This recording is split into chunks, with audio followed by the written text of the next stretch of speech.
আসসালামু আলাইকুম দর্শক বন্ধুরা, আপনারা সবাই কেমন আছেন? আশা করি আল্লাহ তাআলার রহমতে আপনারা সবাই ভালো আছেন। রিফাত এগ্রো ফার্মের আরেকটি ভিডিওতে আপনাদের স্বাগতম। আজকের ভিডিওতে আলোচনা করব রমজান 2025 টার্গেট করে যারা শসা চাষ করবেন তারা কিভাবে শসা চাষ করবেন, কি জাত নির্বাচন করবেন এবং শসা বীজ কখন রোপণ করবেন, এই বিষয় নিয়ে আজকের ভিডিওটি দুইটি পর্বে ভাগ থাকবে। প্রথম পর্বে জাত নির্বাচন, কখন রোপণ করবেন, কিভাবে বীজ রোপণ করবেন, কখন জমি প্রস্তুত করবেন, ব্যাট পদ্ধতি নিয়ে এবং কিভাবে জমি প্রস্তুত করবেন এই বিষয় নিয়ে, এবং পরবর্তী পর্বে থাকবে ওষুধ শিডিউল নিয়ে, ওষুধ কখন কি পরিমাণ স্প্রে করবেন সে বিষয় নিয়ে। এবং পরবর্তী আরেকটি ভিডিওতে আমি আপনাদেরকে সরাসরি প্র্যাকটিক্যালি দেখানোর চেষ্টা করব কিভাবে শসা বীজ রোপণ করবেন, কিভাবে ব্যাট তৈরি করবেন এই বিষয় নিয়ে। তাই পরবর্তী ভিডিওগুলো পেতে আপনার চ্যানেলটি সাবস্ক্রাইব করে রাখুন এবং ভিডিওতে একটি লাইক করুন। আসা যাক জাত নির্বাচন নিয়ে। কৃষি ক্ষেত্রে জাত খুবই গুরুত্বপূর্ণ বিষয়। যদি আপনারা ভুল জাত নির্বাচন করেন তাহলে ভালো পরিচর্যা করে আপনারা ভালো ফলন পাবেন। তাই আপনারা জাত নির্বাচনের ক্ষেত্রে খুবই সতর্কতা অবলম্বন করতে হবে। বাংলাদেশে মোট 3টি মৌসুম রয়েছে, শীত, গ্রীষ্ম, বর্ষা। 3টি মৌসুমের জন্য আলাদা আলাদা জাত রয়েছে। যেহেতু এবছর রমজান শীতের মধ্যে পড়বে, তাই আপনাদের শসা চাষ করতে গেলে শীতকালীন জাত নির্বাচন করতে হবে। শীতকালীন জাতের মধ্যে অন্যতম জাতগুলো হচ্ছে আলমাস, রূপাই, কাঞ্চন, জাদু, মালিনী এবং আইসরিন। 6টি জাতের বীজ আপনারা কোথা থেকে সংগ্রহ করবেন? 6টি জাতের বীজ আমাদের থেকেই সংগ্রহ করতে পারবেন। সংগ্রহের জন্য স্ক্রিনে দেওয়া নাম্বারে যোগাযোগ করতে পারেন অথবা ফেসবুক আইডিতে আপনার ইনবক্স করতে পারেন। এই 6টি জাতের মধ্যে তারতম্য রয়েছে। কিছু জাত 50 দিনে হারভেস্ট করা যায় এবং কিছু জাত 60 দিন লেগে যায়। 50 দিনের জাতগুলো হচ্ছে কাঞ্চন এবং আলমাস, এবং 60 দিন লেগে যায় হচ্ছে আপনাদের রূপাই, মালিনী, আইসগ্রিন, জাদু, এই জাতগুলা। শতাংশ প্রতি কতটুকু বীজ লাগে? শশা শতাংশ প্রতি 3 থেকে 4 গ্রাম বীজ লাগে।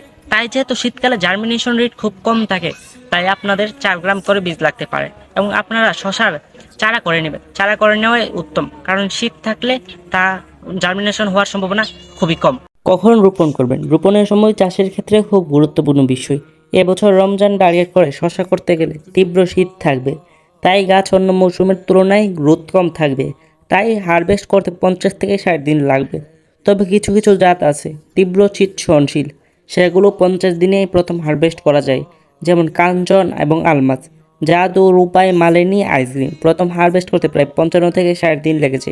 তাহলে প্রথম রমজান যেহেতু মার্চ মাসের 1 অথবা 2 তারিখ হতে পারে, তাই আপনাদেরকে 55 থেকে 60 দিন আগে বীজ অথবা চারা দিতে হবে।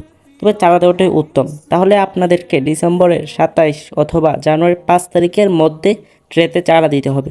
ডিসেম্বরের 27 তারিখ বীজ ট্রেতে দিলে আপনারা ফেব্রুয়ারি মাসের 22 অথবা 23 তারিখের ভিতরে হারভেস্ট করতে পারবেন। আর জানুয়ারি মাসের 5 তারিখ ট্রেতে চারা অথবা বীজ দিলে আপনারা ফেব্রুয়ারির 27 অথবা 28 তারিখ হারভেস্ট করতে পারবেন। জমি তৈরির কাজ কখন শুরু করবেন? আপনারা 22 থেকে 27 তারিখের মধ্যে জমি প্রস্তুত করে ফেলবেন। যেহেতু চারা করবেন, চারা বড় হতে 12 থেকে 15 দিন সময় লেগে যাবে। তাই 27শে ডিসেম্বর চারা ট্রেতে দিলে আপনাদের জমিতে 10শে জানুয়ারি রোপণ করতে পারবেন। আর রাসায়নিক সার দেওয়ার যেহেতু 15 দিন পর্যন্ত জমিতে গ্যাস থাকে, তাই আপনারা রাসায়নিক সার জমিতে ছিটানোর 15 দিন পর চারা রোপণ করবেন। কিভাবে জমি প্রস্তুত করবেন? প্রথমে আপনারা জমিতে 2টা চাষ দিবেন। এই প্রথম 2টা চাষ 22 অথবা 23 তারিখের মধ্যেই দিয়ে দিবেন। তারপর যেদিন চাষ দিবেন সেদিনই আমার শিডিউল করা সারগুলো জমিতে ছিটিয়ে দিবেন। সারগুলো হলো শতাংশ প্রতি 6 থেকে 7 কেজি জৈব সার অথবা ভার্মি কম্পোস্ট, শতাংশ প্রতি 1200 গ্রাম টিএসপি, শতাংশ প্রতি 1 কেজি পটাশ, শতাংশ প্রতি 700 থেকে 800 গ্রাম ডিএপি, শতাংশ প্রতি 250 থেকে 300 গ্রাম জিপসাম, শতাংশ প্রতি 50 গ্রাম বোরন, শতাংশ প্রতি 50 গ্রাম জিঙ্ক, শতাংশ প্রতি 100 গ্রাম ম্যাগনেসিয়াম। দানাদার কীটনাশক বিঘায় 1 অথবা 2 কেজি দিতে পারেন। তবে টিএসপি এবং জিঙ্ক আলাদা ছিটিয়ে দিবেন। সার ছিটানোর পরে আবার 2টা চাষ দিবেন, দিয়ে বেড তৈরি করে কাজ শুরু করবেন। শীতকালে যেহেতু চারা বেশি বড় হয় না, তাই বেশি দূরত্ব না দিলেও চলে। আপনারা বেডের প্রস্থ করবেন 3 ফিট বা 36 ইঞ্চি এবং মাঝখানে একটি ড্রেন দিবেন। ড্রেনের প্রস্থ হবে 2 ফিট এবং একটি চারা থেকে আরেকটি চারার দূরত্ব হবে 16 থেকে 18 ইঞ্চি। এবং শীতকালে বেডের উচ্চতা 6 থেকে 8 ইঞ্চি হলেই চলে। সুপ্রিয় চাষি বন্ধুরা, এতক্ষণ আমরা আলোচনা করলাম জাত নির্বাচন, কখন রোপণ করবেন, জমি কখন প্রস্তুত করবেন, কিভাবে জমি প্রস্তুত করবেন, বেড তৈরির পদ্ধতি নিয়ে। যদি আপনারা এই বিষয়গুলো খেয়াল রাখেন, ইনশাল্লাহ কৃষিতে সফল হতে পারবেন। আমরা পরবর্তী ভিডিওতে শিডিউল স্প্রে নিয়ে আলোচনা করব ইনশাল্লাহ। এবং আমি প্র্যাকটিক্যালি শসা চাষ করে আপনাদেরকে শসার A to Z দেখানোর চেষ্টা করব।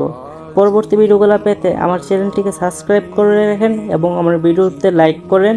যাতে আমি ভিডিও ছাড়ার সাথে সাথে আপনারা পেয়ে যান। ধন্যবাদ।